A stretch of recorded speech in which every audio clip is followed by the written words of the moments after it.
ఇవాళ మనము kidney cancer గురించి తెలుసుకుందామండి. మనం చాలా రకాల క్యాన్సర్స్ చూస్తుంటాం. కానీ కిడ్నీ క్యాన్సర్‌లో ఒక ప్రాబ్లమ్ ఏంటంటే, కిడ్నీ క్యాన్సర్ అనేది ఎర్లీ స్టేజ్‌లో మనము చాలా సార్లు కనుక్కోలేకపోతూ ఉంటామండి. ఎందుకంటే దానివల్ల పెద్దగా సింప్టమ్స్ అనేవి ఉండవు. అంటే లక్షణాలనేవి కనపడవు స్టార్టింగ్ స్టేజ్‌లో. స్టేజ్ 4 వచ్చిన తర్వాత చాలామందికి బయటపడడం జరుగుతుంటుంది. కొద్ది మందిలో మట్టుకు స్టేజ్ 1, స్టేజ్ 2లో కూడా బయటపడుతూ ఉంటాయి. బట్ మెజారిటీ ఏంటంటే కొన్నిసార్లు మిస్ అయిపోతాయి. ఎందుకంటే దాని లక్షణాలు మనకు సరిగ్గా తెలియవు కాబట్టి. యూజువల్‌గా కిడ్నీ క్యాన్సర్ అనేది ఎవరికొస్తుంది అంటే జనరల్‌గా ఫ్యామిలీ హిస్టరీలో క్యాన్సర్స్ కానీ ఉంటే ఎవరికన్నా ఫ్యామిలీలో ఎలాంటి క్యాన్సర్ అయినా కానీ వాళ్ళల్లో ఈ జెనెటికల్‌గా కూడా ఇవి వచ్చే ఛాన్సెస్ ఉంటాయండి. సో అవి జెనెటికల్‌గా వస్తాయి. దాన్ని ఫెమిలియల్ కిడ్నీ క్యాన్సర్స్ అంటాం. సో ఒకరి నుంచి ఒకరికి ఫాదర్ నుంచి సన్‌కి అట్లా ఫ్యామిలీస్‌లో రన్ అవుతూ ఉంటాయి. అదొక టైప్స్ క్యాన్సర్స్. కొన్ని స్పొరాడిక్ ఉంటాయి. అంటే ఎవరికి ఉండుండకపోవచ్చు ఫ్యామిలీలో కానీ సడన్‌గా డీఎన్ఏ చేంజెస్ వల్ల క్యాన్సర్స్ అనేవి రావడానికి ఛాన్స్ ఉంటుంది. అట్లానే స్మోకింగ్ కూడా ఒక వన్ ఆఫ్ ది కాజెస్ అండి. సో ఎవరైతే క్రానిక్‌గా స్మోక్ చేస్తారో వాళ్ళకి కూడా ఇలాంటి కిడ్నీ క్యాన్సర్ అనేది రావడానికి ఛాన్స్ ఉంది. కొద్దిమందికి ఏంటంటే ఇనీషియల్‌గా ఏంటంటే వాళ్ళకి లోపల సిస్ట్స్ అని ఉంటాయి. అంటే దాన్ని ఏమంటామంటే కాంప్లికేటెడ్ సిస్ట్ అంటాం. దానిలో ఇనీషియల్‌గా సిస్ట్ లాగే ఉంటుంది. గ్రాడ్యువల్‌గా అది ట్యూమర్ లాగా కన్వర్ట్ అవ్వచ్చు. అది సీటీ స్కాన్ లాంటిది చేసినప్పుడు దానిలో పెరాయిడ్స్ 5 అంటాం. సో అది వచ్చినప్పుడు ఆ స్కోరింగ్ మోస్ట్లీ ఇది ట్యూమర్ వల్ల వచ్చిన సిస్ట్ అనమాట. దీన్ని సిస్టిక్ ఆర్సిసి అని కూడా అంటుంటాం. సో అవి కొంతమంది కన్ఫ్యూజ్ అవుతారు. జస్ట్ సిస్ట్ అని చెప్పేసి వదిలేస్తుంటారు. అలాంటి వాళ్ళకి కూడా ఇలాంటి ప్రాబ్లం వచ్చే ఉంటుంది. దేనిలో కూడా సిమ్టమ్స్ అనేవి ఉండవండి. లక్షణాలు కనపడవు ఫస్ట్ ఇనీషియల్ స్టేజ్లో. స్టేజ్ పెరిగే కొద్ది ఏమవుతుందంటే రకరకాల ప్రాబ్లమ్స్ వస్తాయండి. ఒకటి ఏంటంటే కొంతమందికి రక్తహీనత రావచ్చు. కొంతమందికి రక్తం ఎక్కువైపోవచ్చు. అంటే నార్మల్గా మనకు 12-14 ఉండాల్సింది వీళ్ళకి 18-16 అట్లా వెళ్ళిపోతూ ఉంటుంది. పాలీసైథీమియా అంటాం.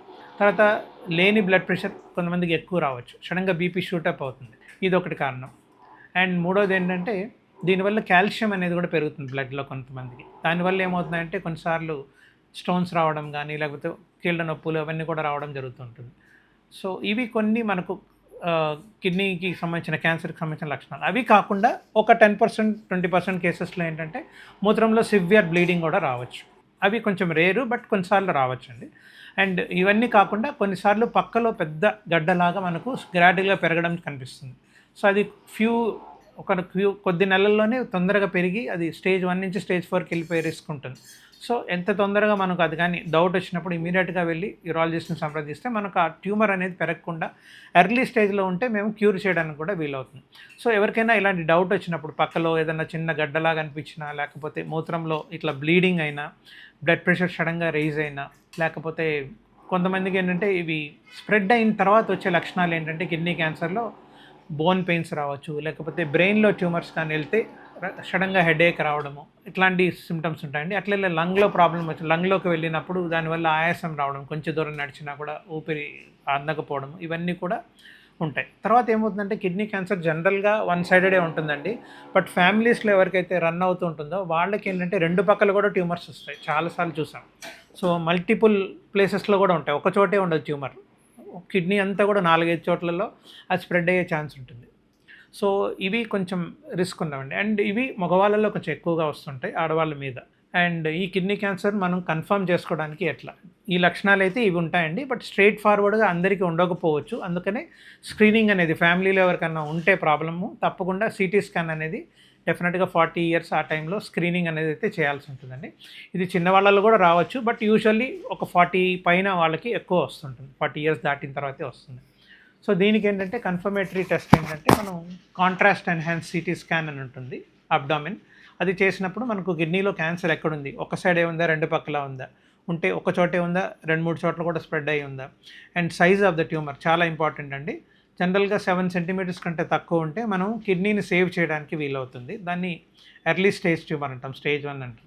అదే కిడ్నీ నుంచి బయటికి వెళ్ళిపోయిందనుకోండి అది స్టేజ్ మారిపోతుందన్నమాట. సో అందులో కూడా అప్ టు స్టేజ్ 3 అంటాం. అంటే కొన్నిసార్లు ఏమవుతుందంటే రక్తనాళాలకు కూడా స్ప్రెడ్ అవుతుంది ఆ క్యాన్సర్. ఏది మన హార్ట్ దాకా కూడా వెళ్ళిపోతూ ఉంటుంది. సో అది స్టేజ్ 3 క్యాన్సర్ అంటామండి. అలాంటి క్యాన్సర్స్‌లో కూడా రికవరీ మనకు బాగానే ఉంటుంది. ఒక 60-70% సర్వైవల్ ఉంటుంది.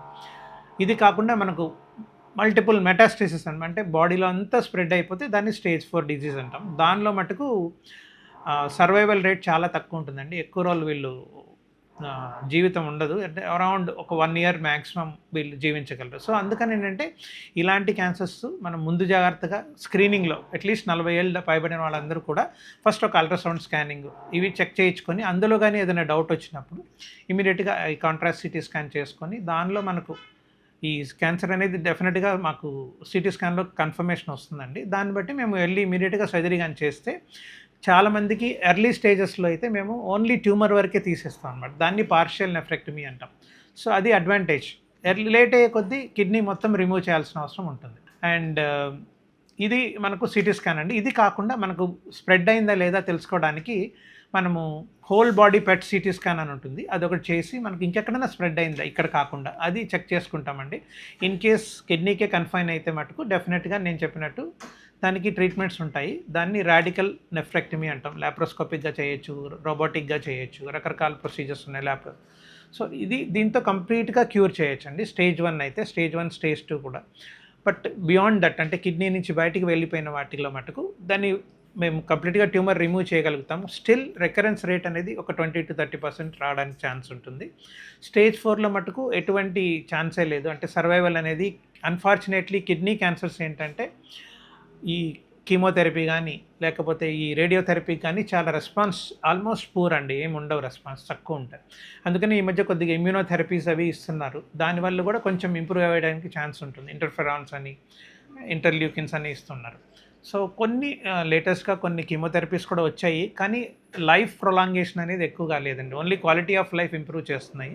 బట్ ఓవరాల్‌గా సర్వైవల్ రేట్ అనేది అంటే ఎక్కువ రోజులు బతకడం అనేది లేదండి. సో, 1 ఇయర్, 2 ఇయర్స్ లోపలే డెత్ జరిగిపోవడం జరుగుతుంది. సో, అందుకని ఏంటంటే ఎవరికన్నా ఫ్యామిలీ హిస్టరీలో ఎనీ క్యాన్సర్ ఉన్నా కూడా మనం ముందు జాగ్రత్తగా ఒక 1 ఇయర్ ముందర నుంచే మనం అది 40 ఇయర్స్‌ని ఇప్పుడు సపోజ్ ఎవరికన్నా 40 ఏళ్ళకి వస్తే 35 ఇయర్స్ నుంచే స్క్రీనింగ్ అనేది చేసుకుంటే ఫ్యామిలీ అందరూ కూడా మనకు రాకుండా ముందు జాగ్రత్తగా ఒకవేళ వచ్చినా కూడా ఎర్లీ ఫేజ్‌లో దాన్ని తగ్గించడానికి వీలవుతుంది.